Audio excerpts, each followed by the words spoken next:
Tudo ok, Isaías? Gravação iniciada, presidente.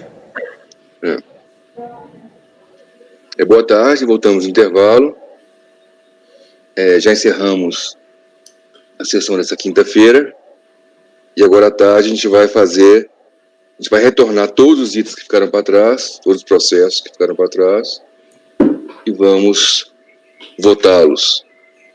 Presente aqui doutora Andrada, doutora Tatiana, doutor Luiz, doutor Valcir, doutor Jorge, doutora Érica e eu, Rodrigo. Então a gente vai pegar os itens atrasados e vamos votá-los. Primeiro item de 58. Doutora Tatiana, recorrente Fazenda, interessado Banco Triângulo. Com a palavra, relatora. Presidente, é um recurso especial interposto pela Fazenda Nacional contra o Acórdão 32766, que por unanimidade de votos deu provimento parcial ao recurso voluntário para excluir a multa regulamentar pertinente aos períodos anteriores à vigência da MP 2037, consignando a seguinte ementa. Somente com a entrada em vigor da MP 2037, de agosto de 2000, o atraso na entrega das declarações relativas à CPMF passou a ser punida com a multa regulamentar.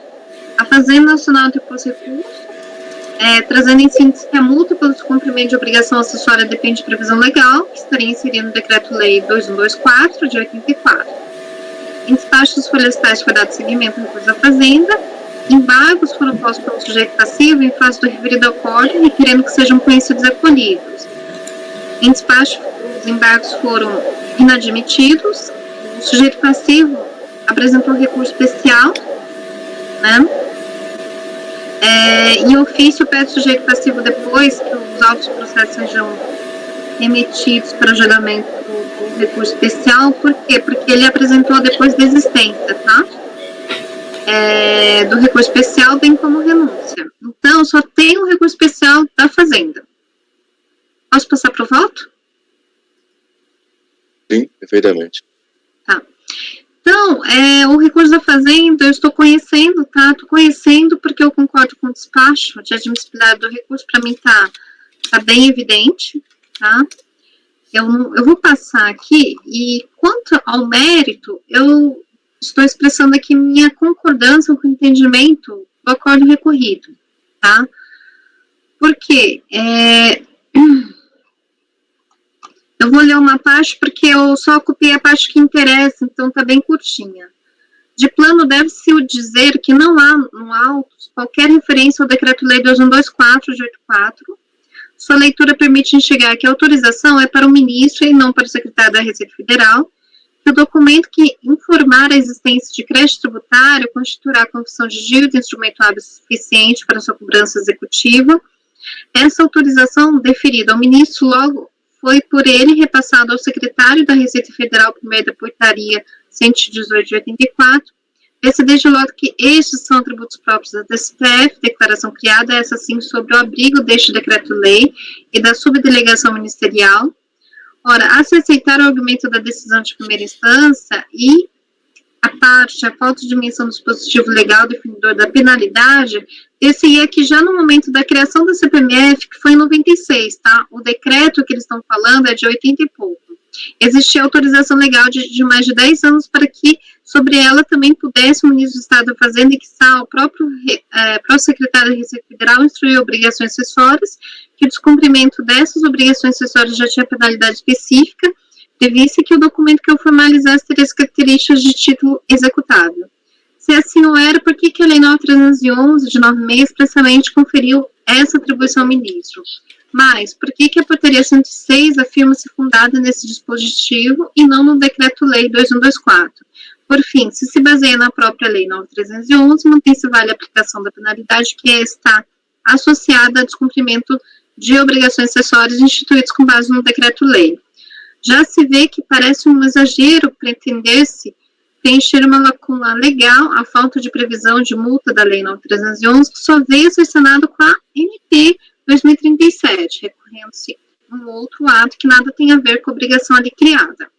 Em consequência, com respeito às declarações trimestrais, cujos vencimentos tenham se dado anteriormente à edição da MP 2037, forçoso é concluir que não há penalidade prevista para seu inadimplemento, sendo por isso de se afastar a imposição consubstanciada no item 003, isto é, para os vencimentos abril, julho e outubro de 97, janeiro, abril, julho e outubro de 98, e janeiro, abril, julho e novembro de 99. Nesse passo, ele dá provimento. Eu entendo também dessa forma, né, que não ser possível considerar, que não é possível considerar que existia obrigação acessória da CPMF antes do advento da MP 2037-21, né, o que tinha era uma regra geral que de declaração que era aplicável mais para DCTF, DPJ, não para o caso específico da CPMF, que realmente a CPMF só veio com a Lei 9.311 de 96, e a MP 2037, que trouxe essa penalidade específica, né, de atraso da declaração da CPMF.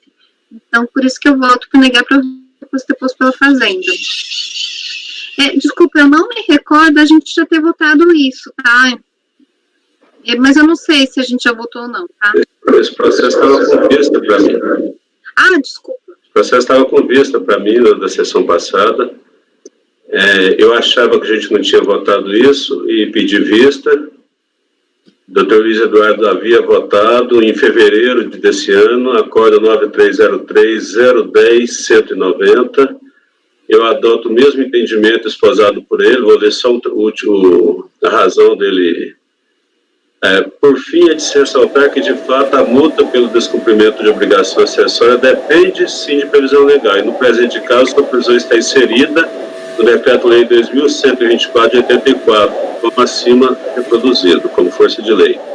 Então, presidente, há divergência com base nessa jurisprudência criada já lá em fevereiro pelo doutor Luiz, só para ajudar, na época, foram vencidas as meninas, né, a doutora Tatiana, Vanessa e Érica.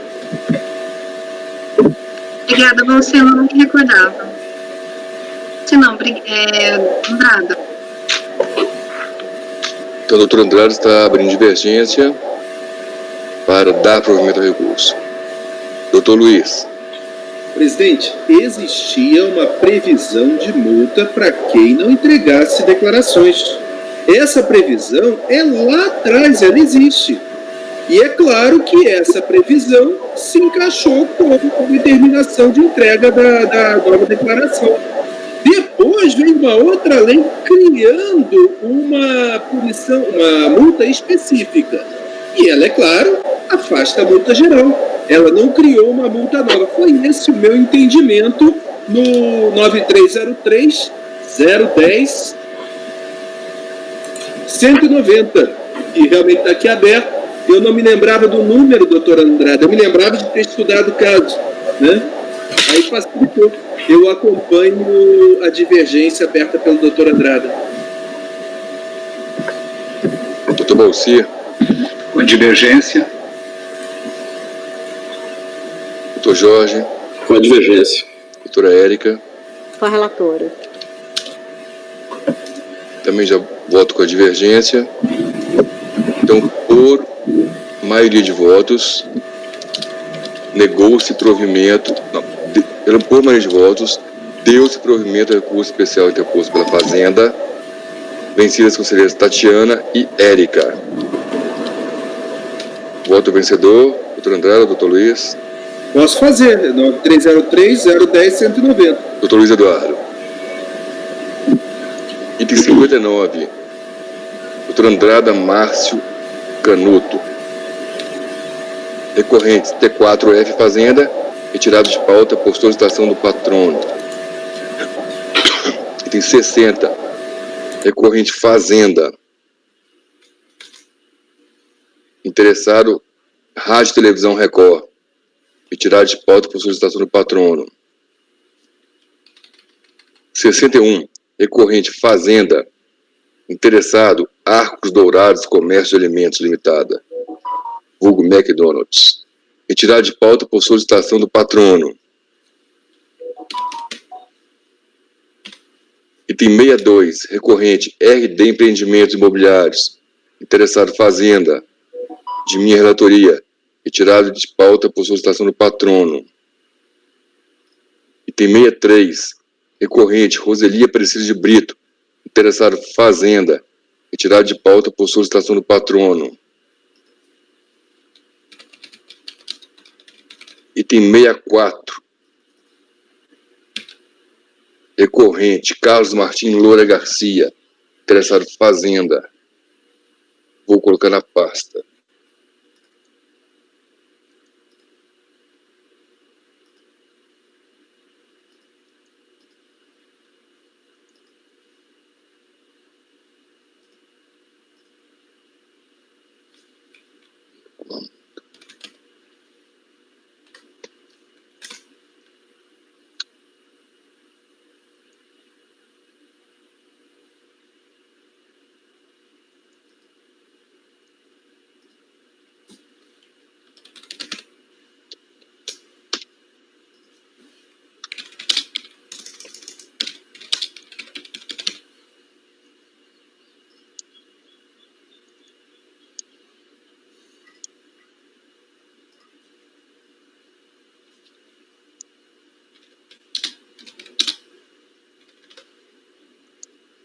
Bem que eu vi que eu estava com pouco processo, estamos aqui.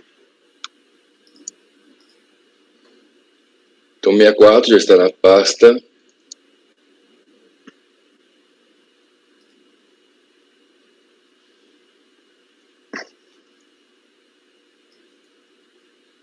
Relatório. Trata-se de recurso especial interposto tempestivamente pelo responsável solidário contra Código 14.02.002.747, proferido pela segunda turma ordinária da quarta Câmara da primeira sessão de julgamento. O colegiado de Câmara Baixa, por unanimidade de votos, negou o provimento aos recursos de ofício voluntários. Aqui está a ementa. A emenda diz o seguinte: a responsabilidade tributária prevista no artigo 124.1 do CTN coobriga aqueles que possuem interesse comum na situação que constitui o fato gerador da obrigação principal, ou seja, não precisa necessariamente decorrer da dívida tributária em si, mas a sua atuação no contexto da ocorrência de fato gerador. Segunda parte da emenda. Havendo comprovação de atos praticados com excesso de poderes ou infração à lei por sócios, administradores, correta a responsabilização solidária dos agentes, principalmente quando caracterizado e comprovado o dolo em suas condutas.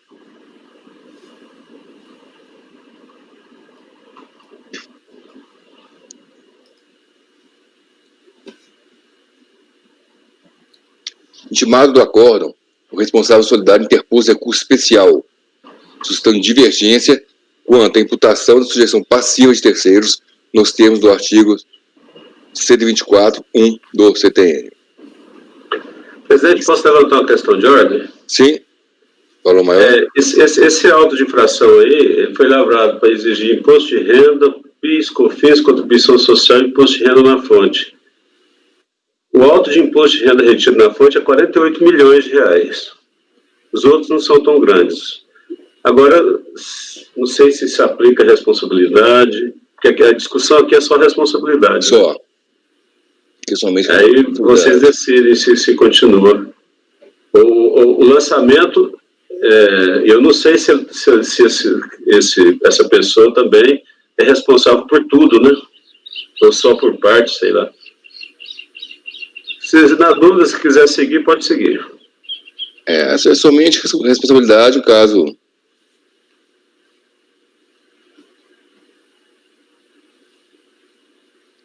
relativamente simples. Vamos seguir.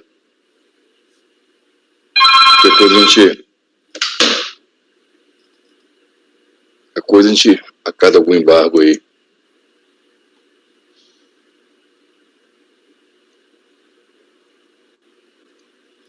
Eu coloquei em seu recurso especial. Processo separado, eu também não sei se é no seu mesmo processo, Andrade. Acho que é não sei também agora. O processo foi desmembrado do original, né? Aquilo que a gente conversou, mas... ele foi desmembrado do processo antigo do lançamento, que era na pessoa jurídica, porque acho que o recurso especial é só dele, né? Ah, tá. Então, não deve nem ter valor esse processo. Eu, assim, na minha humilde opinião, eu acho que dá para julgar, porque a gente está julgando responsabilidade, não o crédito em si. Em tese, o crédito já foi mantido, né? Em tese. Então, em isso tese... que eu tô A lembrando. responsabilidade... Vamos julgar essa responsabilidade. Qualquer coisa, precisar, tem embargos. Todos vão ser assim. Então, no final do relatório, ele alega a impossibilidade de imputar sujeição passiva solidária, visando os tributos lançados e exigidos na pessoa jurídica autuada, e tal TAC, tecnologia na área de cobranças, EPP, nos termos do artigo 124.1 e 135.3 do CTN, tendo em vista que não ficou demonstrado seu interesse comum nas operações. Alegou ainda que não participou da administração e nem era sócio, gerente ou representante. O fato de ter procuração da autuada e das demais pessoas jurídicas responsabilizadas, são vários processos, decorreu de suas credenciais para atuar na contratação de serviços na área médica. Ainda que se admitisse a sua responsabilidade nos termos do artigo 135.3 do CTN, esta apenas se configuraria se restasse provado nos autos que os seus atos foram praticados com excesso de poder ou infração à lei, contrato social ou estatutos. Intimados o recurso especial do responsável solidário e da admissibilidade, a Fazenda apresentou contra-razões, requerendo preliminar o seu não conhecimento, sob o argumento que seu propósito, de fato, é o reexame de provas sobre imputação da sujeição passiva, e no mérito do desprovimento e a manutenção da decisão. Voto. Estou conhecendo o recurso. Ao contrário do entendimento da Fazenda Nacional, entendo que o recurso interposto pelo recorrente visa discutir mérito, e não apenas provas, conforme se verifica do cotejo entre as emendas dos acordos, recorrido e paradigma. A matéria de litígio nessa fase recursal restringe-se à imputação da sujeição passiva ao recorrente, pelo pagamento de créditos tributários lançados e exigidos da pessoa jurídica autuada, e tal TAC. Aí eu transcrevo o artigo 124 e 135 do CTN.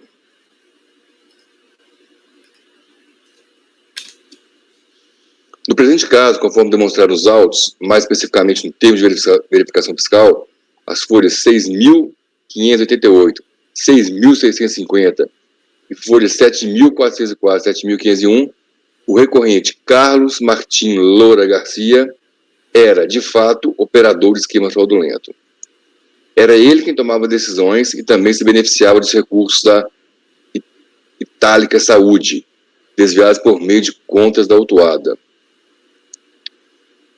Na decisão de primeira instância, está demonstrada a sua participação no esquema fraudulento, comandado pela pessoa jurídica autuada, visando a evasão e ou redução do pagamento de tributos devidos, com infração à legislação tributária. Assim, também estou comungando no entendimento das razões do motivo que fundamentaram a decisão em primeira instância.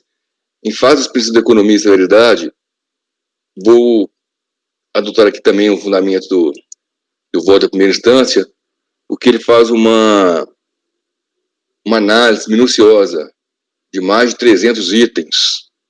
O voto tem mais de 300 itens. E os itens eu vou ler aqui, não os mais de 300, né? Então diz, foi responsabilizado com base no 124 e 135. Motivação. Real administrador da Itálica Saúde e da Italtac Tecnologia na área de cobranças. Era procuradora fiscalizada das demais empresas ligadas, com amplos poderes de administração, inclusive com o poder de venda da sociedade.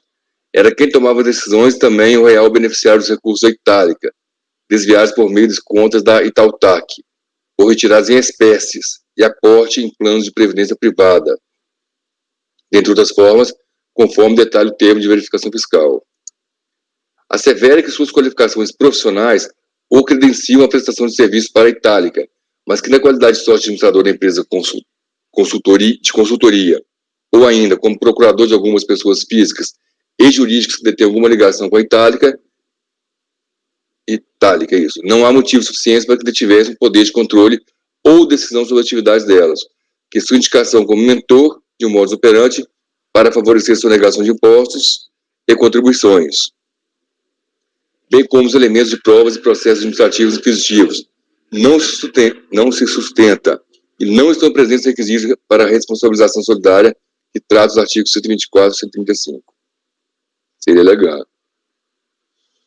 Quanto à responsabilização com base em 135.3, questiona que antes da apuração de eventual existência de atos praticados com excesso de poderes ou infração à lei, faz necessário averiguar a efetiva condição da pessoa jurídica.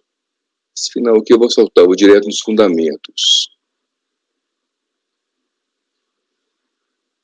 Aqui. Está relatado em termos de verificação fiscal e documentado que a Itautac, cujas sócias igualmente não demonstravam situação compatível com o cargo, recebia receitas da Itálica em contas correntes de titularidade da Itautac e efetuava pagamento das despesas das empresas Somel, São Expedito, Biovida, Itautac, Itálica, H Jardins, Consultec, Rentalcap, Marju, São Carlos e tal, Aveti, Hospital Santos Dumont, Clínica Adolfo Pinheira, CAGI e mais outras empresas, sendo Carlos Martim Loura Garcia a pessoa que decidia sobre tais pagamentos e assinava os cheques e outros documentos financeiros. As páginas 6615 e 6621, os documentos financeiros que apareceram lá, cheques, autorizações de transferências, assinados somente por Carlos Martim Loura Garcia, enquanto o Bradesco, agência tal, agência 381, conta 161201, em nome da Itautac, que o beneficiam com pagamento de plano de previdência e retirada de recursos em espécies. Os lançamentos nessa conta compunham-se principalmente de retiradas em espécie e transferência de valores para planos de previdência privada. Aí eu falo que da conta, quanto movimentou, também escrevo, foram identificadas várias transferências, com autorização assinada isoladamente por Carlos Loura, feitas na conta 149796 da Itautac, mantida com recurso vindo da Itálica, para a conta 169964, também da agência 0138 do Bradesco, de titularidade da Marju Empreendimentos, como mostra o exemplo abaixo. Eu não vou ler tudo aqui, tem itens, tem as páginas. Está falando que ele tinha um movimento anual de 100 milhões. Está falando que fala das DIFs também. Aí eu coloco, verifica-se que não somente na Itautac só eram interpostas pessoas, mas também na Itálica, Guilhermine Ster Bayer, Cristiane Bayer Seltzer, e na Rentalcap. A atuação do conjunto das empresas citadas, como se fosse uma só empresa, recebimentos centralizados em contas da Itautac, pagamentos de despesas todas com recursos, procurações concedendo poderes ilimitados, a caso Martim Loura Garcia, apontam para um grupo empresarial de fato informal, sob comando desse, que justifica sua responsabilização, segundo o artigo 134. Identificadas fraudes pela interposição de pessoas ou negação de impostos, justifica a responsabilização também pelo artigo 1353 do CTN. Assim, perfeitamente cabível a imputação da sugestão passiva ao recorrente responsável, caso Martim Loura Garcia, tendo em vista que ficou comprovado que, de fato, ele era o real administrador da Itálica Saúde e da Itautac, também procurador da autuada, das demais empresas ligadas com amplos poderes de administração, inclusive poder de venda da sociedade. Era quem tomava decisões, também o real beneficiário dos recursos da Itálica, desviados por meio das contas da Itautac, ou retirados em espécie e aportes de planos de previdência privada.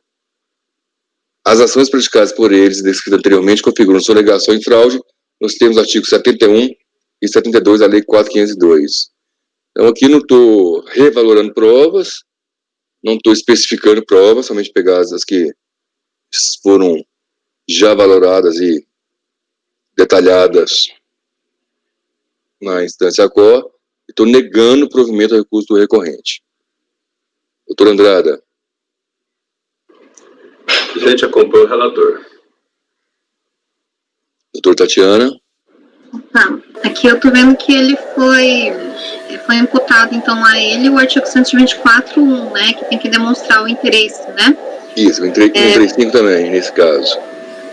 Que o 135 tal, ele precisa ser sócio, gerente, aquelas 135.3, coisas.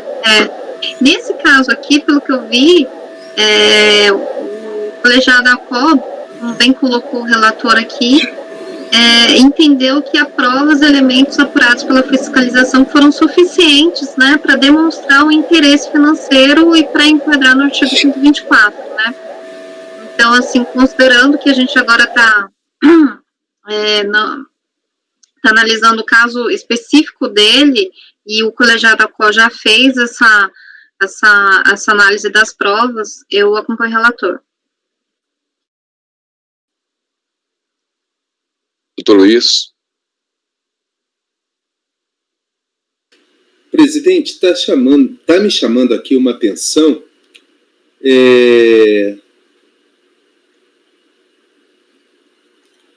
Eu queria saber o número dos paradigmas, presidente.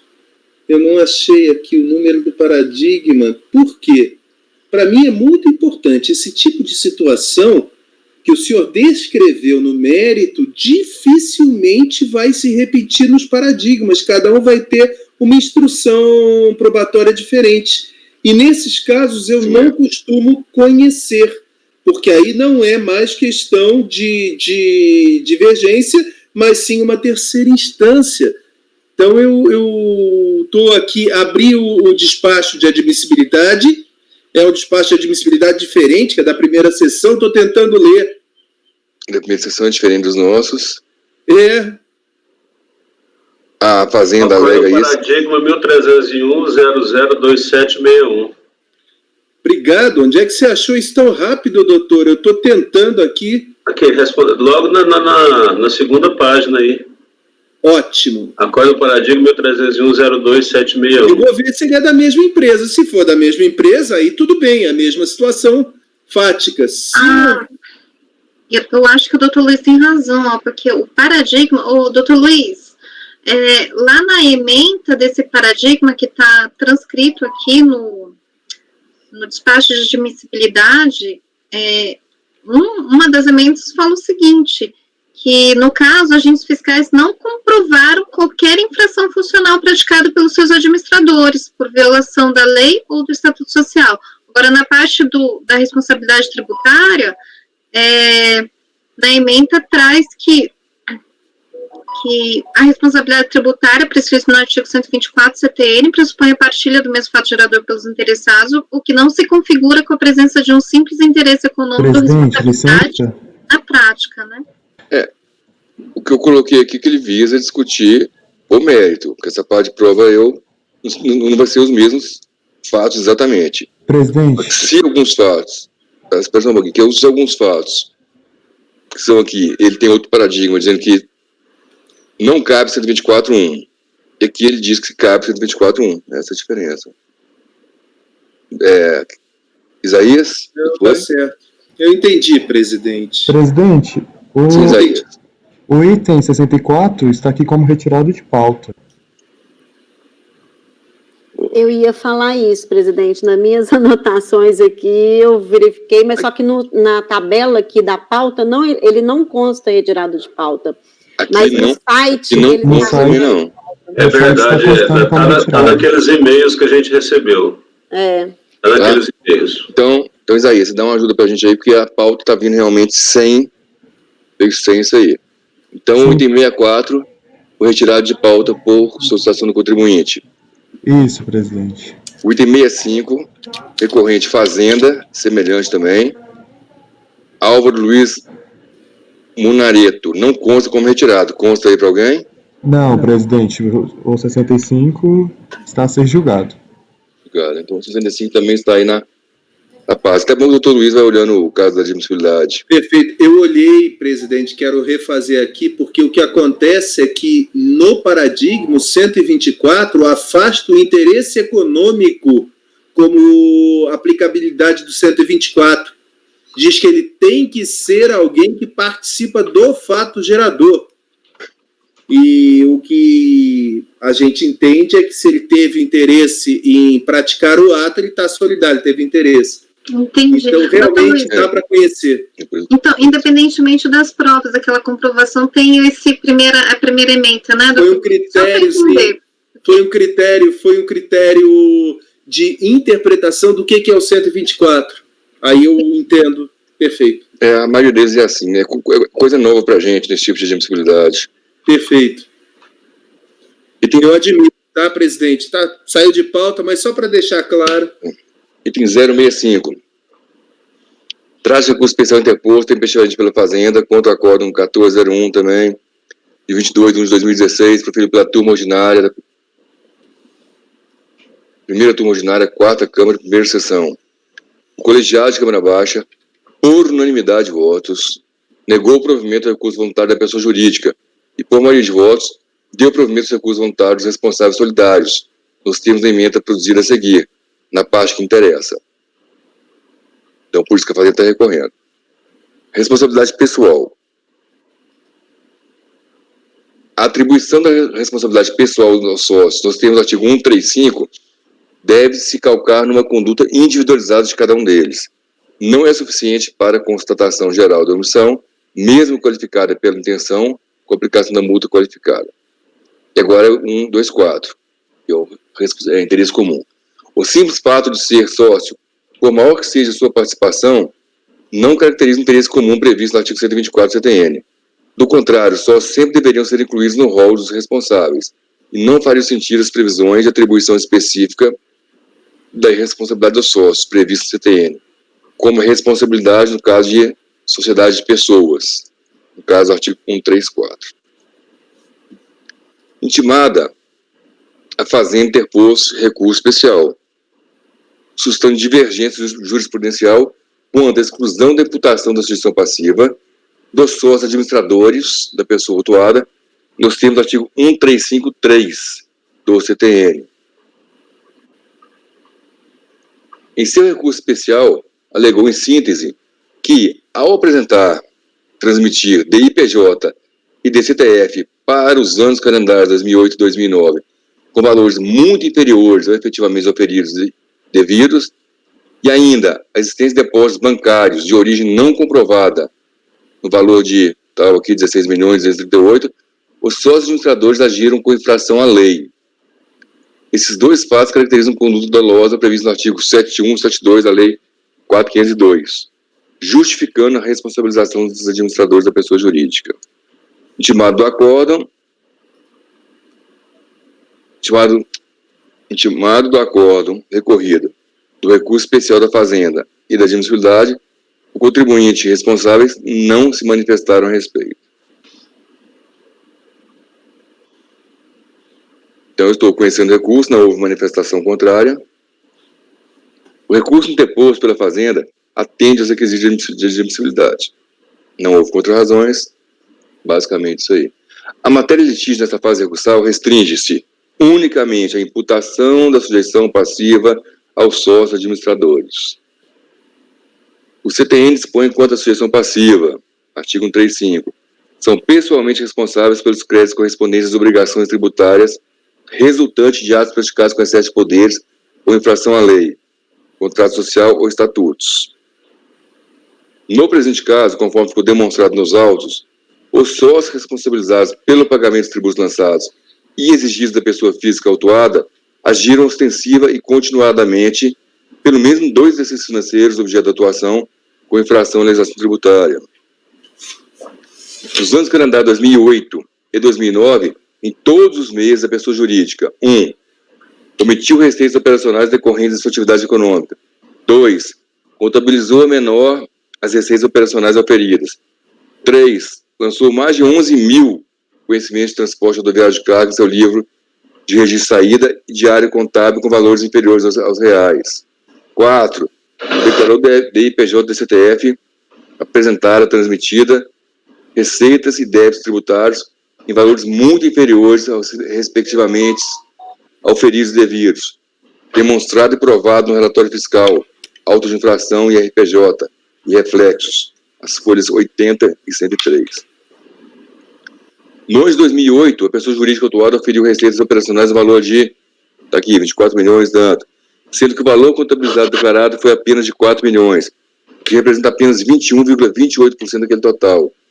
Já no ano calendário de 2009, as receitas operacionais somaram 26 milhões, sendo que o contabilizado foi apenas 6, o que equivale a 23,75% total. Esse procedimento de sócios administradores configurou sonegação e fraude fiscal, nos termos do artigo 71 e 72, na medida que retardou, em parte, o conhecimento por parte da autoridade fazendária da ocorrência do fato gerador. Assim, perfeitamente cabível imputação da sujeição passiva de sócios administradores autuados, nos termos do artigo 1353 do CTN, e faz esforço do provimento ao recurso pessoal da Fazenda.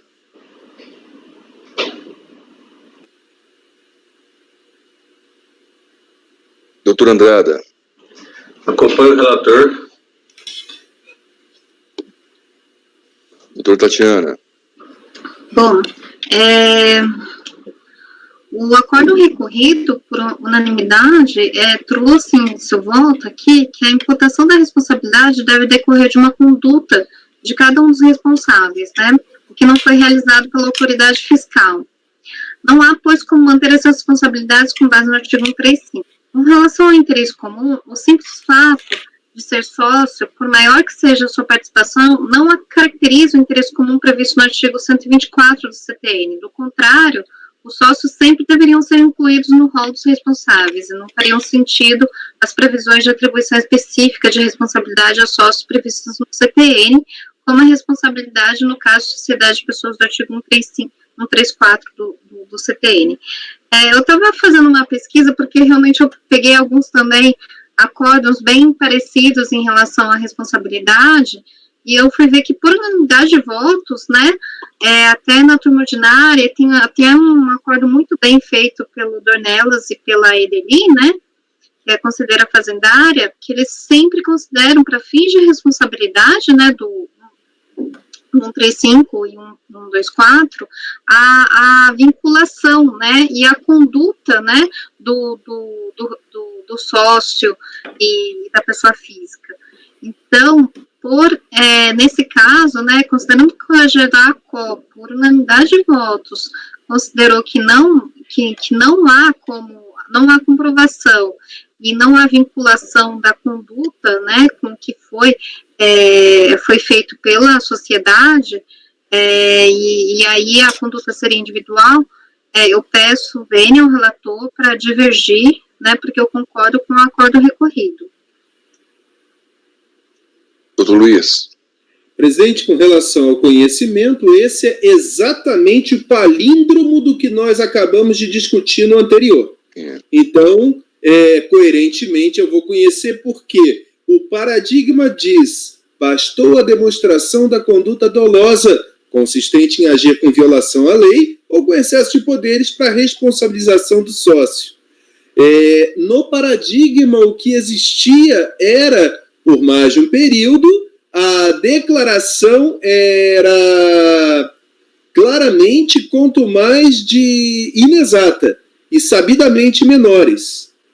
A questão a pessoa jurídica, ela nunca faz alguma coisa. No meu humilde entendimento, personalidade jurídica é a teoria da ficção. É a única teoria que explica a existência de uma pessoa que não é uma pessoa. Alguém está fazendo, é uma pessoa, e é aquele que tem poder para agir em nome dessa pessoa jurídica. No caso, está claramente colocado que ele fez um monte de coisa.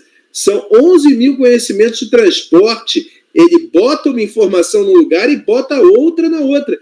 Não se pode imaginar que ele fez isso por engano. A informação é claramente colocada sabendo que essa informação está em desacordo. Então, eu acompanho o relator, presidente. Ok. Doutor Valcir. O últimos parágrafos do seu voto está bastante clara a questão do que ocorreu com a aplicação do 124, 135, voto com o relator. Doutor Jorge. Desculpa, com o relator, presidente. Doutora Érica. Eu voto com a divergência, também concordo com um acordo recorrido aqui, né, contra a responsabilidade individual. Então, por maioria de votos, deu-se provimento do recurso especial da Fazenda, vencidas as conselheiras Érica e Tatiana. Item 66, doutora Tatiana, recorrente Fazenda, interessado Nacional Mercantil de Computadores. Item 66. Também aqui não tem nada de retirada. Presidente, o lançamento é 55 milhões. 55 milhões de lançamento, né? Sério, Andrada? Doutora Tatiana, como é que... Deixa eu ver aqui. Só um minutinho, peraí. A gente vai ter que acabar acertando esses... Vou colocar isso em reunião aqui no CAF. Ah, desculpa. Esse aqui é só responsabilidade solidária também. Será que, da mesma forma que do doutor Rodrigo, não dá para julgar? Nós acabamos não julgando o doutor Rodrigo, né? Acabamos o quê? Talvez fosse bom, porque, na verdade, é que Ah, não, é que do doutor Rodrigo a gente não julgou porque tinha sido retirado de pauta, né? Acabou não julgando, né? Esse caso aqui veio para mim, né? Mas é só a questão da responsabilidade. Agora eu fiquei na dúvida, porque eu acho que a maioria dos processos estão vindo para a gente, só com a parte de responsabilidade solidária é maior, o crédito é maior. Presidente, eu tomei o cuidado de olhar aquele 65 e verifiquei que o valor no e-processo é zero. Vou ver agora esse 66. No caso, é o que eu falei, o valor provavelmente vai ser zero, porque foi desmembrado. Exatamente, eu confirmei. Eu vou dar uma olhada nesse também, doutor Luiz. Estamos falando de no e-processo, aquele tem um número, uma letra I. No e-processo, está 694 mil. O valor do crédito consolidado e o valor originário é 491. eu sei disso. Eu não estou dando informação dessa processual, não. Estou dando informação do lançamento. A turma tem autonomia para decidir, mas eu não tenho dúvida de que no processo, na parte de consulta normal, é menor do que 8 milhões. Entendi, doutor Andrada. Eu realmente... Por isso que eu acho que eu coloquei na planilha menor que 8 milhões, entendeu? Porque eu peguei do izinho lá, mas depois, agora eu fiquei na dúvida, porque responsabilidade solidária eu não sei se a gente está discutindo crédito. Vamos retirar de pauta por precaução. Eu vou levar isso. E esse processo, ele não foi efetivamente, a não ser que ele tenha sido desmembrado a parte da pessoa jurídica em outro processo, porque esse processo é antigo, de 2011, 41. É só um processo, né? Presidente, eu não sei, assim, se seria interessante, assim, voltar no administrativo vocês discutirem, né? Porque realmente eu tô na dúvida, assim, tô com medo de julgar, entendeu? O que fala a portaria é valor originário. É isso. Primeiro ponto, não deve prejudicar o conselheiro, presidente. Eu acho que isso é o ponto que o conselheiro trouxe, os conselheiros que estão retirando de pauta trouxeram voto e relatório prontos. E, doutor Luiz, o valor originário que está no e-processo é menor. Deixa eu dar uma olhada aqui. Bom, a senhora viu. Perfeito. Então, a minha única preocupação é essa, se fizer um auto só e trazer aquele monte de responsável, aí todos são responsáveis por tudo. Aí o valor fica total da pessoa jurídica. Aqueles autos lá que a gente fazia lá. E a RPJ, 1 bilhão. Aí vai, elenca todos os sócios e joga junto, porque foi até a PGFN que exigiu essa individualização aí na época. Então ela estava com dificuldade de cobrar a dívida ativa se não tivesse cada sócio especificamente colocado todos eles no auto de infração. Uhum. Exatamente. Então, teve uma época que estavam fazendo processos diferentes. Um para cada um. Eu não sei como é que... Atualmente é assim, acho que eles diferenciam. Ou desmembram. Tem regras novas de desmembramento na Receita. E o que os senhores acham? Que a turma acha? Doutor Jorge, doutor Andrade, doutora Érica. Eu retiraria... Eu tenho 2 processos de Eu retiraria. responsabilidade, e julgamos um ontem, tem outro aqui. E nos 2 houve apartamento. Ou seja, a pessoa jurídica, o crédito tributário foi mantido. E aí foi feita o apartamento do processo em relação ao responsável tributário. O responsável tributário responde pela totalidade do crédito. Então... Exato. Que, o Guardar os processos não implica em redução do valor, né? Se a empresa não tiver bens, não pagar, não tiver bens para ser penhorado, eles vão, se for a responsabilidade solidária, vão redirecionar para o sócio e o valor que vai ser cobrado vai ser o valor total. Sim. Essa é a lógica, né? Então vamos retirar de pauta isso. Então. Esses 2 que eu pautei, eu vi o valor do processo, independentemente, porque... E aí eu tive que ir no processo originário, né? Presidente, é que assim, se for retirar de pauta, eu nem sei o que eu faço. Eu faço o despacho ou você vai voltar, entendeu? Eu não estou entendendo. Só para concluir, presidente, para tentar ajudar. É que eu não tenho que fazer nada. Quando o processo é apartado, Eu espero voltar para a pauta. o processo do responsável solidário ficou zerado. Isso, ficou zerado. O valor no processo original. Foi o que eu fiz nesses meus 2. E aí eu fui pelo valor do processo original. Viu, doutora Tatiana? Tem vários meus que ultrapassaram também o valor. E o que acontece? A gente retira de pauta, eles ficam naquele banco de processo retirado de pauta. Quando nós tivermos reunião presencial, a gente volta a julgá-los. Desculpa, gente. Você está indicado, não tem prejuízo nenhum. Tá. É diferente daquele que não era competência da gente, né? Desculpa. Exato. Obrigada, gente, desculpa. Não, se ele for indicado, vale a indicação. Então vamos retirar os que forem, inclusive os meus também, que forem processo acima. Tá bom. Então retirar de pauta, por superar o valor de alçada permitido em portaria.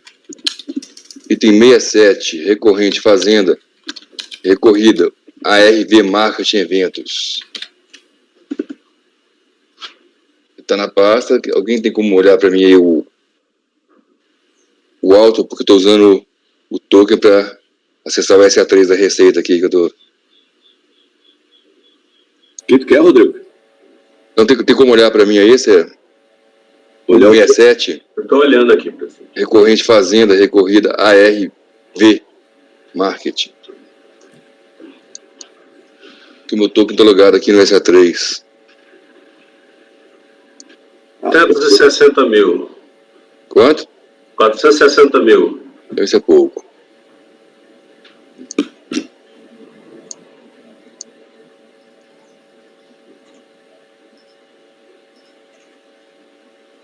Isso é um pouco diferente também.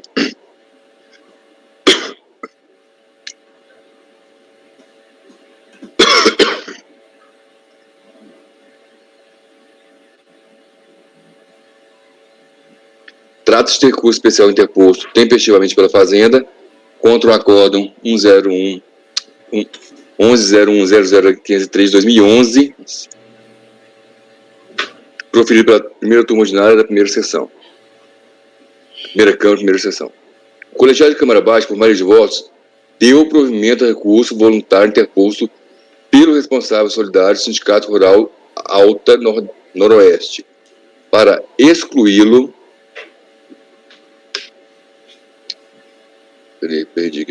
Para excluí-lo do polo passivo do lançamento e, por maioria de votos, negou o provimento a recurso interposto pelo contribuinte.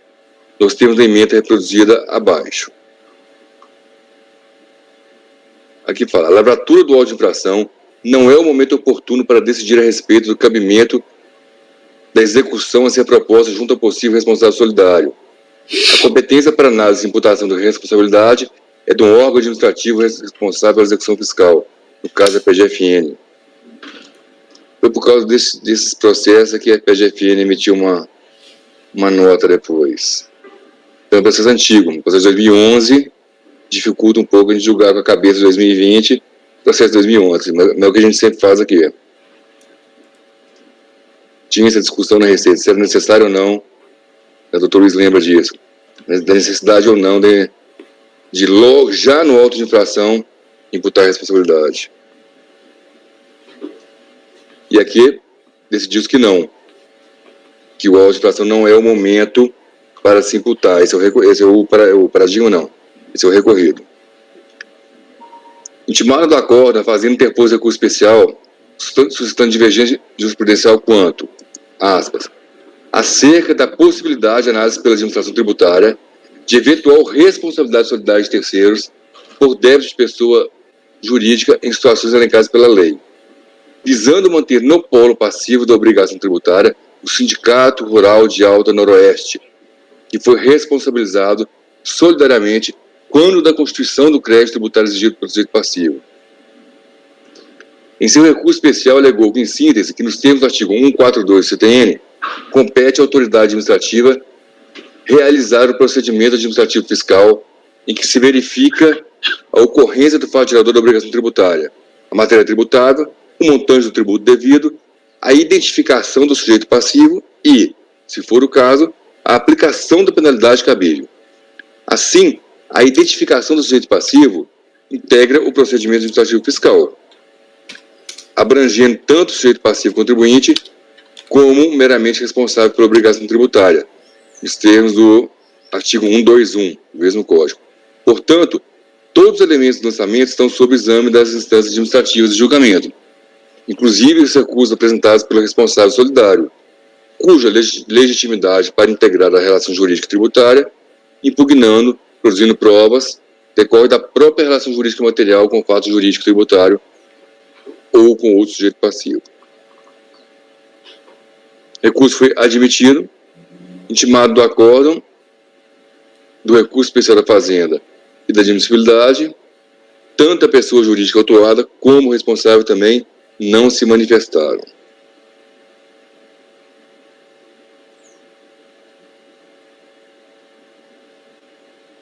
Estou conhecendo o recurso. A matéria oposta nessa fase recursal restringe-se somente acerca da possibilidade de análise pela administração tributária de eventual responsabilidade tributária de terceiros por débitos da pessoa jurídica em situações elencadas pela lei. Essa é a matéria a ser discutida.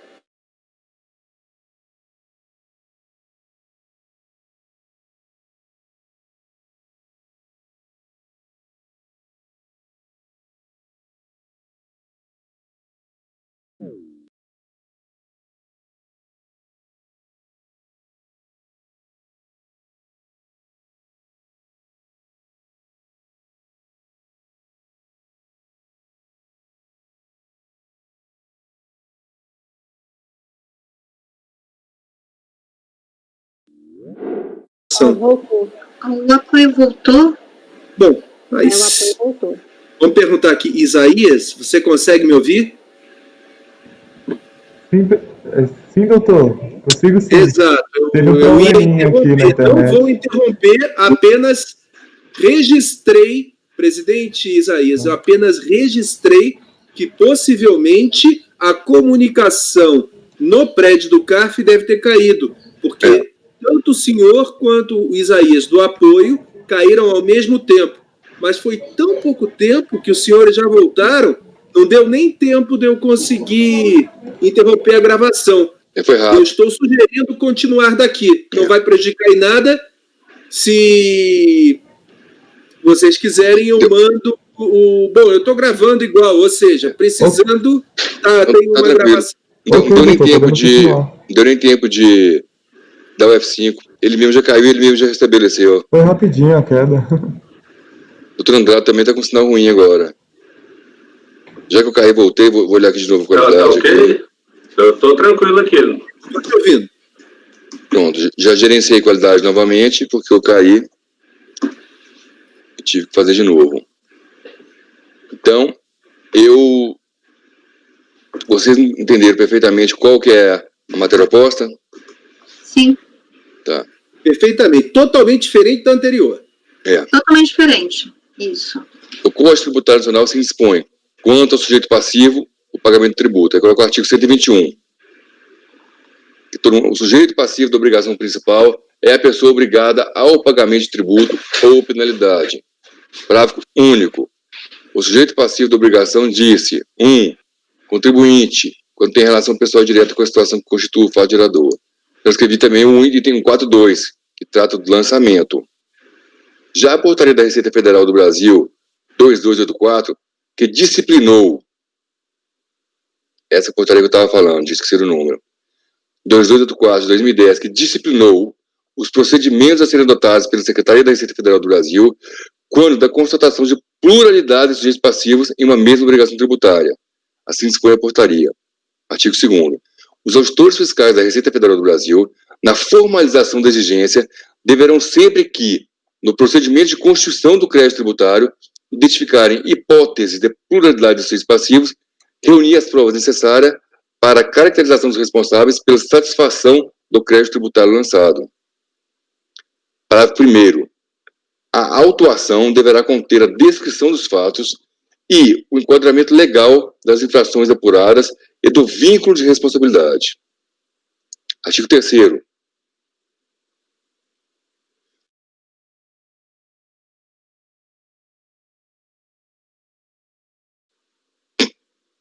Artigo 3º.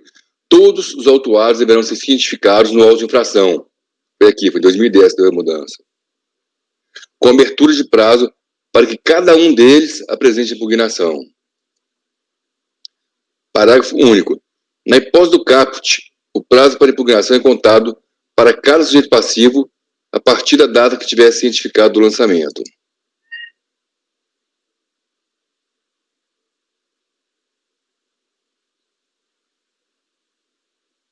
Aqui, voltei.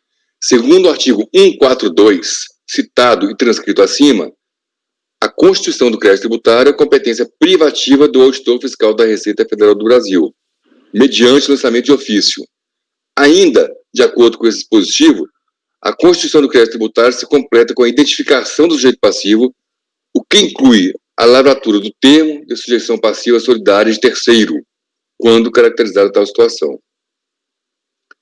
Também, consoante a portaria da Receita Federal 2284, os artigos 2º e 3º citados,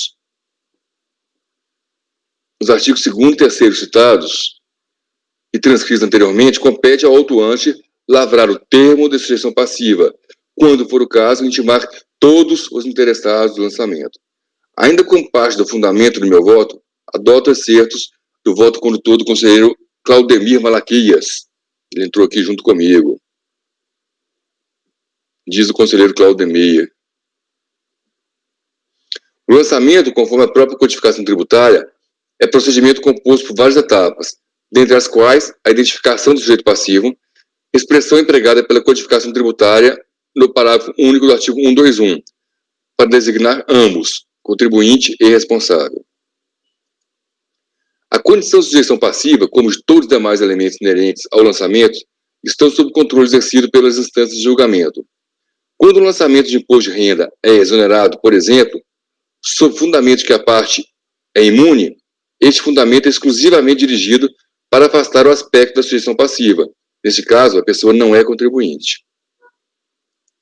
Uma vez evidenciado que a análise da sujeição passiva é da competência das instâncias de julgamento, por meio de um exemplo atinente ao contribuinte, cumpre-me asseverar que, com base na dicção legislativa do CTN já reproduzida, não há qualquer razão para limitar essa análise, apenas a um tipo de sujeito passivo, pois a sua identificação, seja na condição de contribuinte, seja na de responsável, faz parte do conteúdo do ato do lançamento. Um lançamento sem identificação do sujeito passivo e alguns que não constam sequer do contribuinte, como na substituição tributária, é nulo de pleno direito. Ademais, há ainda a questão constitucional da garantia da ampla defesa e ao contraditório, que corrobora a interpretação do CTN acima imposta e norteia a jurisprudência dominante nesse Conselho. Cito aqui um acórdão também, que é o da Câmara Superior de 0105-543, 2006. É paradigma e foi proferido ponto a ponto por unanimidade. Dessa forma, segundo os dispositivos legais e normativos citados e transcritos anteriormente, compete às instâncias administrativas apreciar e julgar os recursos interpostos pelos responsáveis solidários, inclusive o recurso voluntário, como no presente caso, do provimento do recurso da Fazenda Nacional. O que eles querem? Eles querem que não se retire desde o início o solidário, que desde a notificação não pode constar, que estaria numa segunda fase. Isso, para mim, prejudicaria, inclusive, o sujeito passivo, tirando a ele o poder de direito à ampla defesa, se for constituído só lá na dívida ativa. Então, doutor Andrada. Presidente, essa tese aí já está ultrapassada, né? Acompanho o relator, presidente. Doutora Tatiana. Presidente, eu acho que se aplica indiretamente a súmula CARF 71, né? Que ele fala que todos os arrolados como responsáveis tributários na autuação são parte legítima para impugnar e recorrer acerca da exigência do crédito tributário e do respectivo vínculo de responsabilidade. Eu falo isso porque eu vi que a Fazenda Nacional, ela traz essa súmula CARF 71 para também se fundamentar quando há esse tipo de discussão. Então, não sei se o senhor gostaria de colocar essa súmula ou citar essa súmula CARF 71, porque acho que ela ajuda no seu entendimento. Ela ajuda a subsidiar, sim. Doutor Luiz? Acompanho, presidente. Seria uma petição de princípio, um ardil 22. Como é que a gente não vai poder colocar o responsável desde o início no auto de infração se a jurisprudência proíbe depois o redirecionamento se ele não teve como se defender? É um absurdo. Perfeito. Acompanho. Doutor Balcier? Com o relator. Doutor Jorge? Com o relator, presidente. Doutora Érica? Com o relator. Então, por unanimidade de votos, deu-se provimento ao recurso especial da Fazenda. Item 68, também de minha relatoria.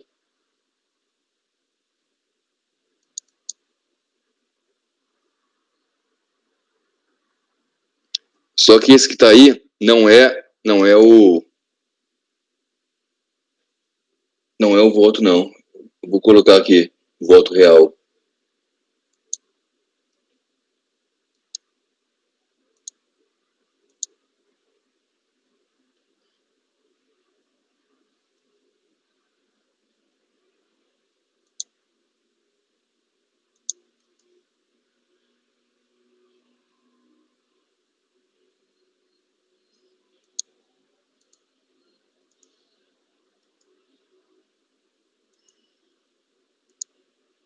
Espera que eu vou numerar ainda, que eu estou sem número.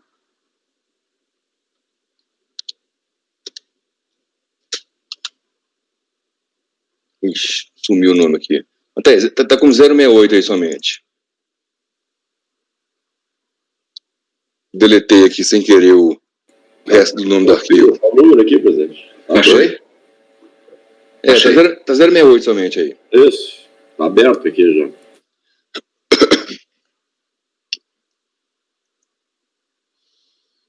Relatório. Traz recurso especial interposto pela Fazenda em fase do acórdão 14.01.00186. Esse já é outro assunto.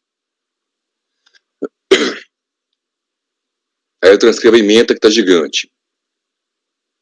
Conforme se extrai dos autos, a DRJ de Florianópolis, autoridade julgadora de primeira instância, converteu o julgamento da impugnação em diligência, determinando o retorno dos autos à autoridade autuante, para que se identificasse a existência de outros responsáveis, em especial a de sócio administrador oculto, para efeito de incluí-los no polo passivo mediante termo da sujeição passiva solidária. A responsabilização solidária de Ademir Frisk Menegassi, Celso Elias Vaz e Newton Neres Tupi decorreu dessa providência. Estava feita uma diligência para incluir as pessoas. No recurso voluntário, os coobrigados alegaram decadência com fundamento no artigo 1731 do CTN, já que a ciência do termo de responsabilização solidária deu-se somente após o transcurso do prazo previsto naquele dispositivo. E o voto vencedor da decisão recorrida interpretou os artigos 121 e 1731 do CTN e concluiu que, se a autoridade fiscal pretendeu incluir responsáveis solidários do polo passivo da obrigação, deveria tê-lo feito no prazo decadencial aplicável ao caso, equiparando o termo de sujeição passiva a um lançamento complementar. E enfatizou que o artigo 1731 do CTN trata de prazo para notificação válida do lançamento. Em síntese, a decisão recorrida declarou a decadência do direito do fisco de constituir o crédito tributário em face dos responsáveis solidários supostamente notificados do lançamento após 5 anos. Confira os dispositivos do acórdão. Acordo dos membros do colegiado, por unanimidade de votos, não conheceram o recurso do senhor Reginaldo Rovares, rejeitaram as preliminares de nulidade e, no mérito, por maioria, dá provimento parcial apenas para excluir a responsabilidade tributária via decadência dos responsáveis tributários Ademir Frisk Menegassi, Celso Célias Vaz e Milton Neres Tupi. Vencidos os conselheiros Fernando Luiz Gomes de Matos, relator, e Antônio Bezerra Neto. Designado para redigir o voto vencedor, o conselheiro Alexandre Antônio Alckmin Teixeira. O presidente da 4ª Câmara da primeira sessão deu seguimento ao apelo, somente em relação à matéria decadência do direito de constituição do crédito tributário em relação aos responsáveis solidários, somente essa matéria. Os coobrigados Newton Neres Tupi, Célias Vaz e Ademir Frisk Menegassi, intimados do despacho de admissibilidade em 4 de março de 2016, ofereceram contra-razões. É o relatório. Voto.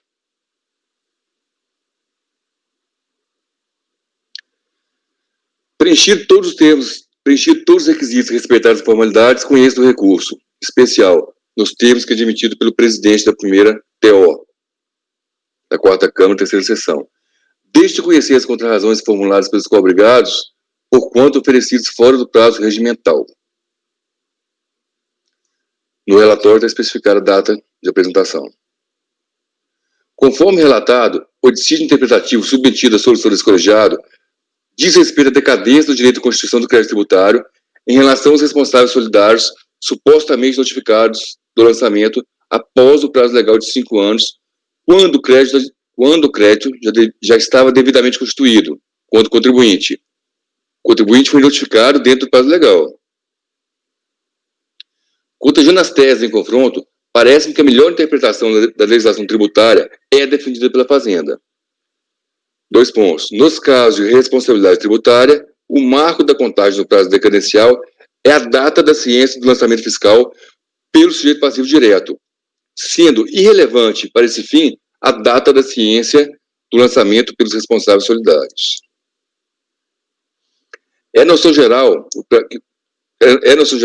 prazo decadencial do artigo 1731 refere-se exclusivamente à constituição do crédito tributário em face do contribuinte, mas não em relação à inclusão dos responsáveis solidários no polo passivo da obrigação tributária.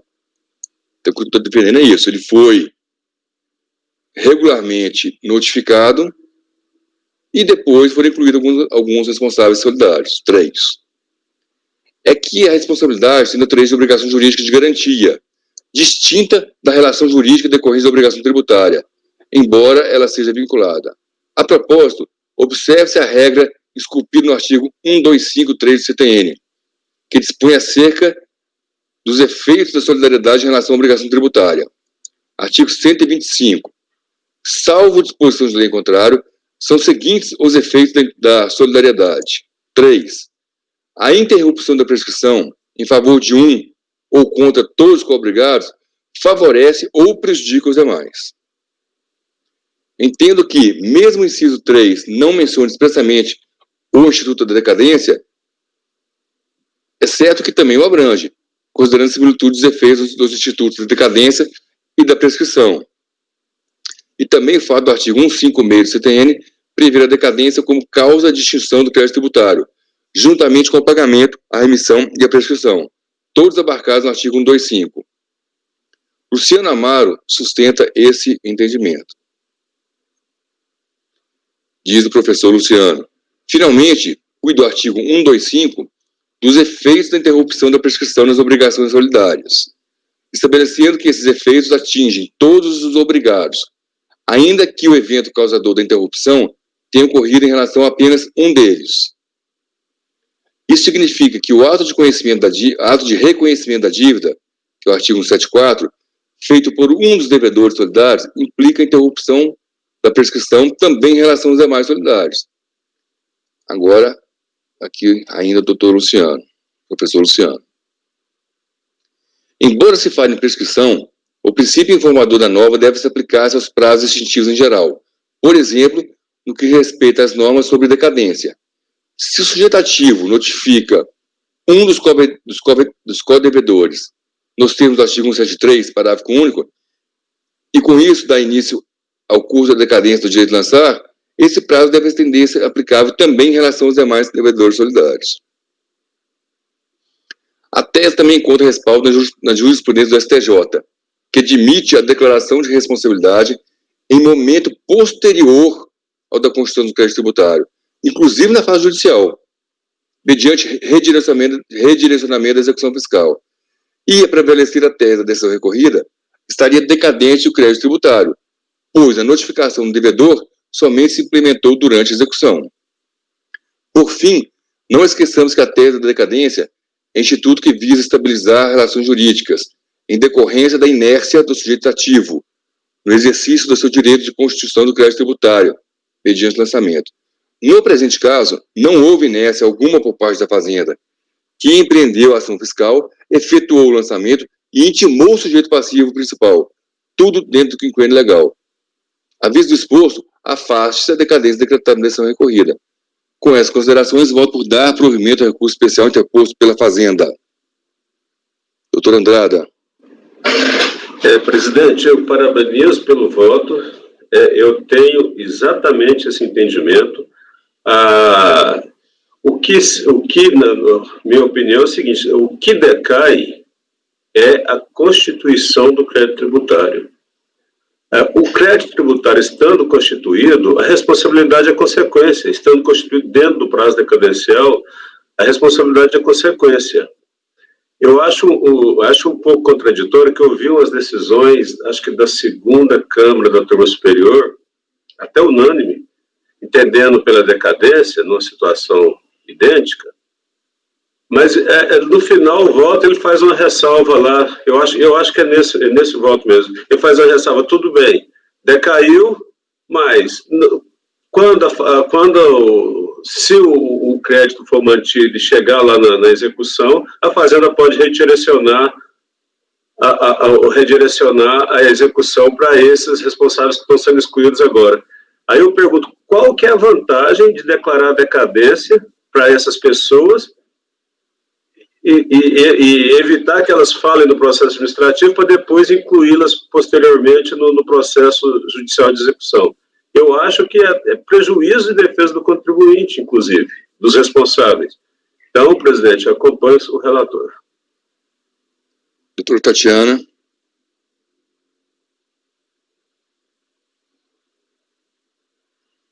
O microfone está desligado. Presidente, desculpa, essa matéria é nova, mas assim, o contribuinte foi dado pelo menos oportunidade para o contribuinte apresentar a sua defesa?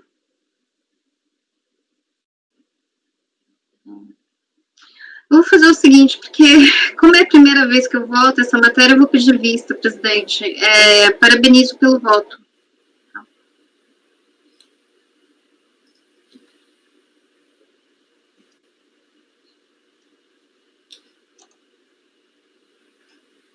Está sem microfone, senhor presidente.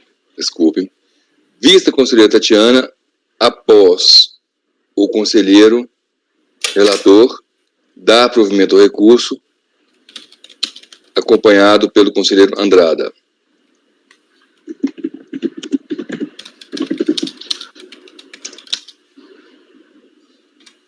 Próximo item, item 69, recorrente Ipiranga, petróleo, interessado, fazenda, retirado de pauta por solicitação do patrono. Item 70, recorrente fazenda, interessado Santander, retirado de pauta por solicitação do patrono e da PGFN.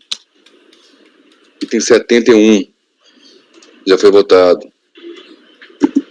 Item 72, já foi votado. Item 73, recorrente fazenda, interessado, distribuidor de cigarros Viseu.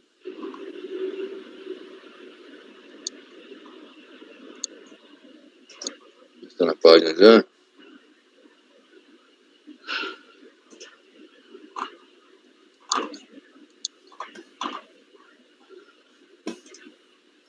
Já está na pasta.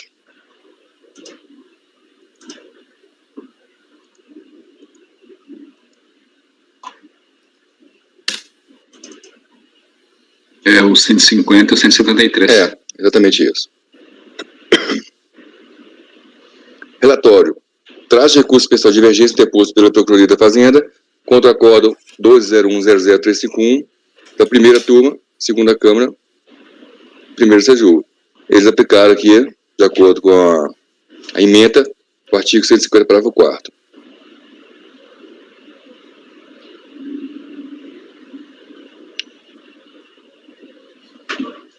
No seu recurso especial, ao que foi dado seguimento, a PGFN defende que, não tendo havido pagamento antecipado, aplique-se para a contagem do prazo decadencial. Nossa, é difícil sair agora. O artigo técnico não está batendo mais, não. O artigo 1731, 5 anos, contados do primeiro dia do exercício seguinte, aquele que o lançamento poderia ter sido efetuado, conforme jurisprudência vinculante do STJ, que é aquele famoso RESP 973733 do Luiz Fux, se não me engano. O contribuinte apresentou contra-razões. Voto. Conheço o recurso. No mérito, CNRPJ e contribuição social sujeito a lançamentos por homologação, a contagem se daria, observar as condições para tal, a regra do artigo 150, parágrafo 4º.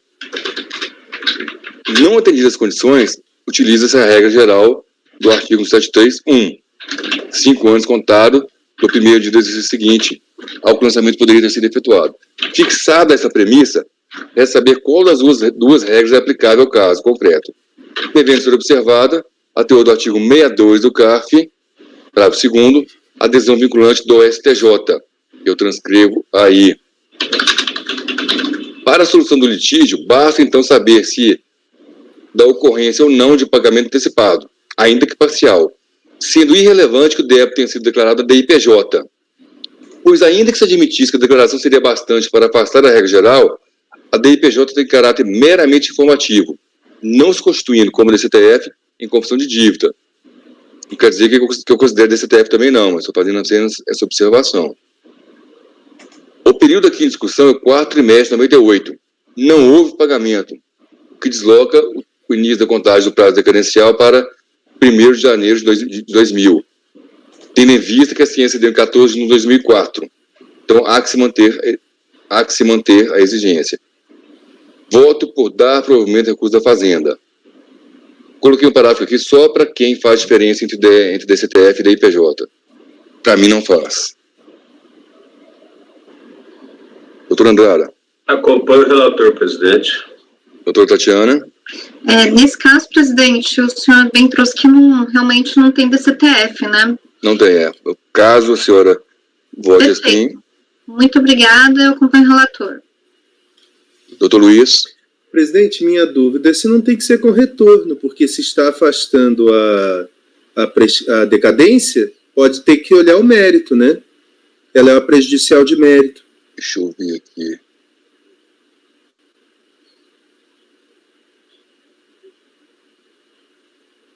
Mas eu já acompanho o relator, eu só gostaria de esclarecer. Se eu estou dando provimento ao recurso da Fazenda, eles não tinham analisado. Geralmente é com retorno. Eu vou colocar com retorno aqui. Sim, senhor. Presidente, boa tarde. Só para avisar que eu retornei para a sessão. Vamos lá. Vanessa, item 7.3, tá? Tá, vou abrir aqui.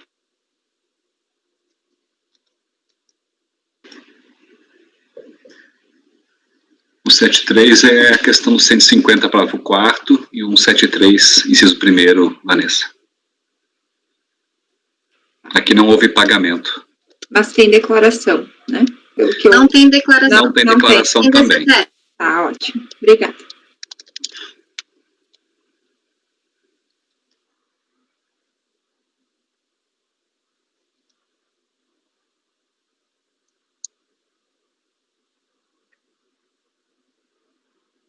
Com retorno dos autos.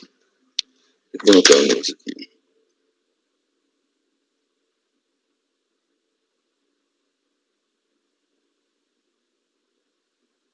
Peraí.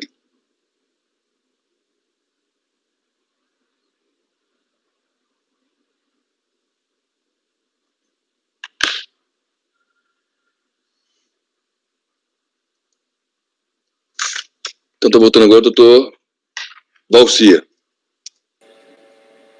Doutor Luiz Eduardo já votou? Já. Eu voto com o relator. Ele até deu a dica aqui do retorno. Ah, perfeito, perfeito. Doutor Jorge. E de fato tem esse retorno, viu? Conferir. Doutor Jorge. Acompanha, com retorno. Doutora Érica. Acompanho o relator. Doutora Vanessa. Presidente, já abri o voto aqui do item 7.3. Já me inteirei da discussão e eu acompanho o relator também. Então, por unanimidade de votos, deu-se provimento ao recurso especial interposto pela Fazenda, com retorno dos autos da turma recorrida para o julgamento do mérito. Item 7.4, poxa, acabou a minha carreirinha aqui. Tô até sem voz já. A gente está desde 9 horas da manhã, né, Luiz? Segunda-feira, desde 9 horas da manhã, com a tela ligada na frente, assim, ó. E amanhã tem 3 reuniões marcadas. Exatamente. Vamos até a tarde da noite em reunião com a tela aqui. A última reunião é amanhã às 17 horas. Tatiana, 1 minuto para você concluir esse voto, tá? Minuto é muito, doutor Andrade. Perfeito. Item 74, recorrente Fazenda, interessado Transruas Cargas. Este é um recurso da Fazenda, eu estou dando provimento, súmula CARF 108. Doutor Andrada? Obrigado, Tatiana. Esse foi o voto mais rápido. Esse voto ganhou de um meu, foi o mais rápido Relatora. da semana. Com relatora. Doutor Jorge? Relatora. Doutora Érica? A relatora. Doutora Vanessa? Acompanho a relatora. Também acompanho a relatora. Por unanimidade de votos, deu-se provimento ao recurso da Fazenda. Item 75, já foi votado. Item 76, recorrente Fazenda, interessado FMA. Foi retirado de pauta por solicitação da PGFN. Item 77, recorrente Fazenda, interessado Barros Campelo. Doutor Valcir. Também parece ser decadência. Sim, é recurso especial da Fazenda Nacional, em face do Acórdão 11.02.00.340, em que o prazo decadencial de 5 anos dos tributos sujeitos ao lançamento, por homologação, foi aplicado 150, parágrafo 4º. A Fazenda Nacional apresentou embargos, com a alegação de que a decisão ora recorrida estava evada de vício de omissão. Foi proferido despacho em embargos, que determinou que a competência para análise dos embargos é da turma jogador de origem.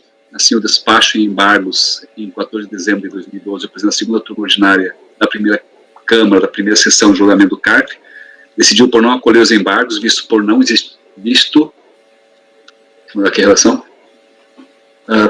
omissão a ser sanada da decisão embargada. Por intermédio do despacho do exame de admissibilidade de recurso especial, de 16 de março de 2016, o presidente da primeira Câmara, da primeira sessão do CARF, deu seguimento ao recurso interposto pela Fazenda. Conhecimento. A Fazenda Nacional apresentou os paradigmas, o 9101-00460 e o 0201-308. Patente a divergência quanto à aplicação da legislação tributária que concerne a necessidade de haver comprovação de pagamento antecipada para a aplicação do previsto no artigo 150, parágrafo 4º do CTN, como regra a ser seguida para contagem de prazo decadencial, face à regra do 173, inciso 1º do CTN. Vote-se pelo conhecimento. A questão do mérito restringe-se ao provimento parcial do recurso voluntário que declarou decadência dos fatos geradores ocorridos no primeiro trimestre de 2000 relativamente ao IRPJ e CSLL e para os fatos geradores mensais até maio de 2001, no que respeita ao PIS e COFINS, com base no 150, parágrafo 4º do CTN. No recurso especial da Fazenda Nacional, questiona a aplicação desta base legal e pede a aplicação do 173. O que se verifica no acordo recorrido é que se entendeu por se tratar de lançamento por homologação pela aplicação do 150, parágrafo 4º do CTN, independentemente da existência de pagamento parcial antecipado e sua devida comprovação. Eu cito aqui um trecho do voto ora recorrido. Com acerto o recurso da Fazenda Nacional, tendo em vista que para a aplicação do 150, no que tange ao prazo decadencial nos lançamentos por homologação, é necessária a antecipação do pagamento. Salienta-se, por fim, que não se encontram os autos de antecipação do RPJ e da CSLL por intermédio de estimativas mensais, o que poderia ser aplicado à súmula 135 para atrair o 150. Nos autos constata-se que o contribuinte no calendário 2000 encontrava-se como pessoa jurídica inativa. Daí eu cito aqui um trecho do acordo recorrido, em que consta que a pessoa jurídica estava inativa, de acordo com a DPJ, de folhas 4 e 5. Ela movimentou uma quantia tal, mas ela estava declarada como inativa.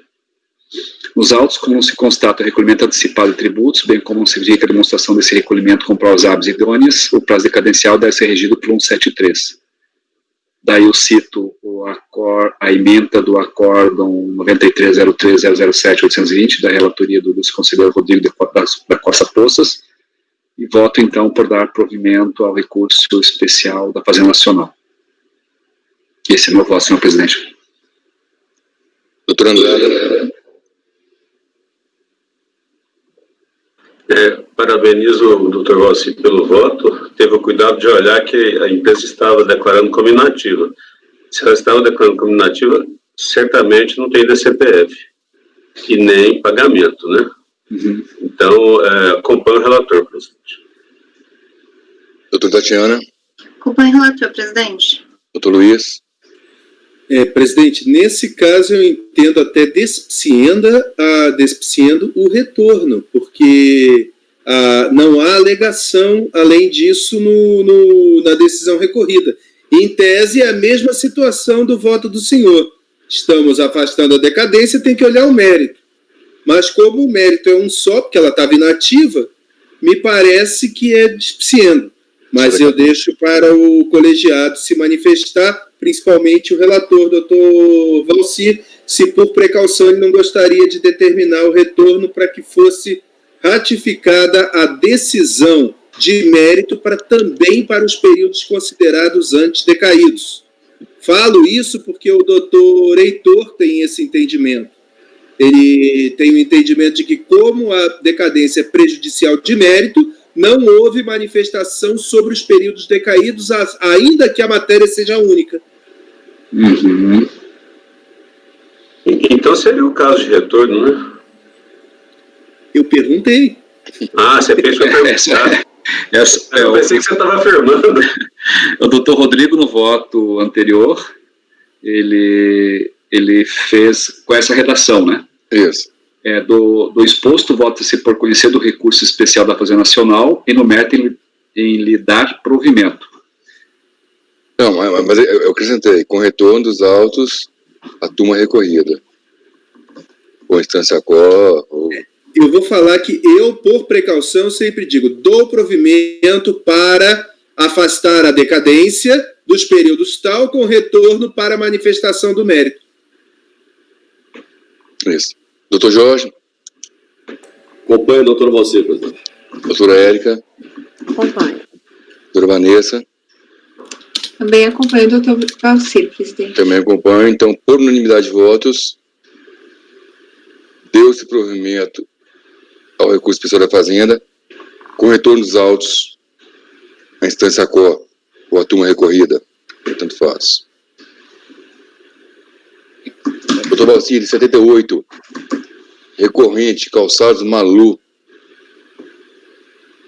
interessado Fazenda. Recurso especial do contribuinte, em face do acórdão 14.02.001.792, de 2014, e a questão aqui é o pedido de restituição é causa interruptiva da prescrição, uma decisão à ementa aqui, uma vez formulado, nada obsta que o contribuinte, enquanto não restituído o valor solicitado, aproveite tal crédito para, com base nele, ao longo do tempo, ainda que isso se estenda por mais de 5 anos, apresente o pedido de compensação. No entanto, nos casos em que não existe pedido de restituição e sim pedido de compensação envolvendo parte do crédito em relação ao saldo, não há interrupção de prescrição. Assim o é porque o direito exercido de forma parcial não se constitui em causa de interrupção da prescrição em relação à parcela do crédito não contemplado no pedido de compensação. O recurso foi admitido pelo presidente da 4ª Câmara da primeira sessão. A Fazenda Nacional apresentou contra-razões em que requer o não conhecimento, caso conhecido, que seja negado provimento. Então, quanto ao conhecimento, posso passar ao voto? Quanto ao conhecimento, o contribuinte apresentou o acordo 3302.006.585 para demonstrar divergência de interpretação jurisprudencial. Aqui eu cito ele, faço a referência do acordo recorrido, como já antes eu li. Já agora, no que tange ao acordo paradigma. Direito à compensação, obstado pela inexistência de tributo a extinguir. Iniciado o procedimento compensatório pela entrega de declaração de compensação no prazo prescricional, mas inexistindo débito a ser extinto, ao contribuinte não pode ser estipulado prazo para utilizar o seu crédito, sob pena de ser-lhe exigida conduta impossível. No despacho de admissibilidade, considerou-se que, diante desses dois acórdãos, há divergência de interpretação exposta da seguinte forma. Com relação a essa matéria, ocorre o alegado dissenso jurisprudencial, pois em situações fáticas semelhantes, à luz das mesmas normas jurídicas, chegou-se a conclusões distintas. Enquanto a decisão recorrida entendeu que, a partir do momento da constituição e apuração do saldo negativo, o contribuinte tem prazo de 5 anos para utilizá-lo em processo de compensação, o acordo paradigma apontado decidiu de modo diametralmente oposto, que, iniciado o procedimento compensatório para entrega de declaração de compensação no prazo prescricional, mas inexistindo a débito a ser extinto, ao contribuinte não pode ser estipulado prazo para utilizar o seu crédito, pois exigiria-se uma conduta impossível. Por tais razões, nesse juízo de cognição sumária, conclui-se pela caracterização da divergência de interpretação suscitada. Digo eu, com a devida vênia a esse entendimento, entende-se de forma diversa, pois são situações fáticas distintas, visto que na decisão recorrida não se tratou da inexistência de débito a extinguir, como apontado na ementa do paradigma, bem como no próprio despacho da admissibilidade, que bem destaca a existência do débito a ser extinto. Essa situação fática não é objeto de discussão no acordo recorrido. Para bem precisar de que não há divergência, visto que são situações fáticas distintas, cite-se trecho do acordo paradigma. Contudo, a questão reside em afirmar, diante da omissão da norma jurídica, qual seria o prazo para terminar o procedimento compensatório. Daí, vou para o final aqui. Por esses motivos, admite-se que, iniciado o procedimento compensatório, pela entrega de declaração de compensação, no prazo prescricional, mas existindo débito a compensar, ao contribuinte não pode ser estipulado prazo para utilizar seu crédito. Dessa forma, por não se configurar divergência jurisprudencial, pois são situações fáticas distintas, vota-se pelo não conhecimento.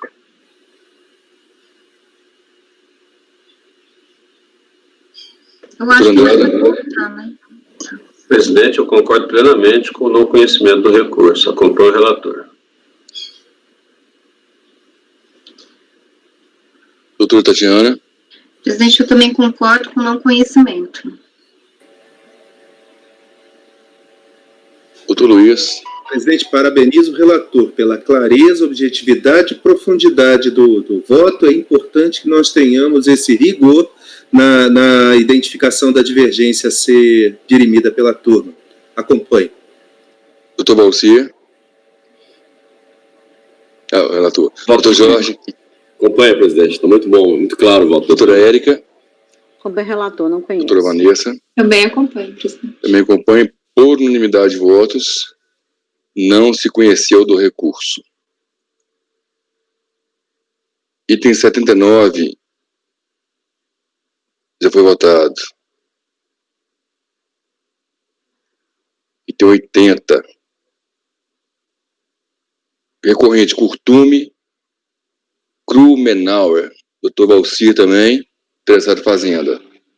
Com a palavra, relator.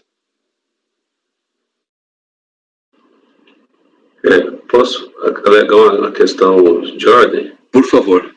Eu acho que esse processo não é da nossa competência. Ele discute a possibilidade de reconhecimento de indébito tributário decorrente de saldo negativo de RPJ, em cujo cômputo entraram estimativas mensais quitadas por meio de compensações não homologadas. Eu não sei se esse aqui eu estou tirando da admissibilidade. Pode ser que o doutor Valcir tenha entendido algo mais adiante e não seja exatamente isso que eu falei. Mas o que o senhor levanta é a questão da competência, não, doutora Ana? Perfeito. Eu confesso que quando a gente recebeu esse lote de RPJ, eu fiz a leitura da portaria que foi enviada ao nosso grupo, né?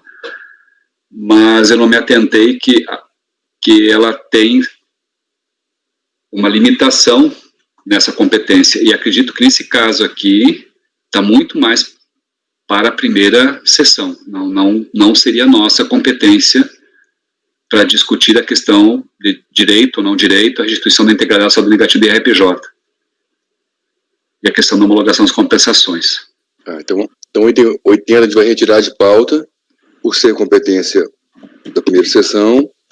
O relator trouxe o voto devidamente relatado, devidamente pronto. Trouxe o voto devidamente pronto. Item 81, recorrente Procomp, interessado em Fazenda, foi retirado de pauta por solicitação do contribuinte. Item 82, de minha relatoria, igual ao anterior, recorrente Procomp, interessado em Fazenda, retirado de pauta por solicitação do patrono. Item 83, doutor Andrada, recorrente Coan. Já foi feito esse, Andrada? Não, né? Já fez. Já foi votado esse? Já. Presidente, sugiro votar no da Vanessa, doutora Vanessa, o 57. 57. 57. Só uma dúvida, senhor presidente. Quanto à competência... Esse aí, vamos votar. Sim, doutor Valcir? Obrigado, doutor Rodrigo. Só em relação ao voto 80, do Curtume Krumenauer, a competência seria da primeira sessão. Como é que nós vamos formalizar isso? Não, já não precisa formalizar. Já tem uma, já vai estar na ata isso aí. Perfeito. Muito obrigado. Posso dar uma sugestão, presidente? Sim, doutor Luiz. Assim que terminar e a ata for publicada, o processo vai ficar na caixa do doutor Valcir. Então, eu recomendaria que ele fizesse uma movimentação para o presidente, dizendo: processo deve ser devolvido conforme ata. Aí o presidente faz uma movimentação escrevendo de acordo e manda para a Cleusa Resolves. Melhor mesmo, Valcir. Valcir está tirando aquele outro processo lá. Sim. Já pode até colocar o de acordo meu já no próprio despacho. Pode deixar. Faço o despacho, envio para o senhor. Perfeito. Isso. Melhor mesmo, porque senão se perde. O despacho mesmo não é processo, com movimenta de 1000 linhas, de mil letras, né? Tem um quadrinho lá de despacho. Doutor Andrade, já votou o Coan, então? Não tinha visto aqui, não. Já votou. Aí agora o Andrada falou que era para a gente voltar no 57. O 57, doutora Vanessa. Porque o 57, ele é praticamente E o último? Ao 58 que a doutora Tatiana botou. Aí seria o Questão último. do atraso na declaração CPMF. Ele é o último. A doutora Vanessa não estava aqui. Puder me... Qual foi o resultado do 58? Foi dado provimento parcial, por maioria vencidas, Tatiana, Érica, ausente Vanessa, vencedor Luiz. É a mesma coisa. Perdão parcial? Foi dado provimento. Dado provimento por maioria. Se eu falei parcial, desculpe. Perfeito. Então, o meu vai ser a mesma coisa, porque realmente eu já botei na pasta. A senhora fica vencida, doutora Vanessa? Fico vencida, porque aqui eu estou... Deixa eu só Sim, senhora. confirmar. E Negando provimento. Isso. O voto vencedor, doutor Luiz. Toma, item 57, recorrente Fazenda, recorrida Banco de la Nación Argentina. A divergência é... Relatora justamente- Vanessa Marini Ciconello. Então, como é que ficou o resultado, doutora Vanessa? Então, a divergência é com relação à aplicação da multa decorrente da falta de entrega de declarações de CPMF. Eu estou negando o provimento ao recurso da Fazenda Nacional, presidente. Doutora Andrada? Presidente, há divergência nos mesmos termos que foi o item 58. Doutora Tatiana? Eu acompanho a relatora. Doutor Luiz? Eu acompanho a divergência, presidente. Doutor Balcia? Desculpa, eu não consegui acompanhar aqui a discussão. É igual ao próximo, da doutora Tatiana do Banco Triângulo. O senhor acompanha a divergência, doutor Bolsonaro. Perfeito. Muito obrigado, doutora Tatiana. Doutor Jorge? Voto com a divergência. Com a divergência, presidente. Doutora Érica? Consta do artigo 5º do Decreto-Lei 2.124. Eu voto com a divergência. Então, por maioria de votos, deu-se provimento ao recurso especial interposto pela Fazenda. Vencidas as conselheiras Tatiana, Érica e Vanessa, voto vencedor doutor Luiz Eduardo, que é o mesmo do outro.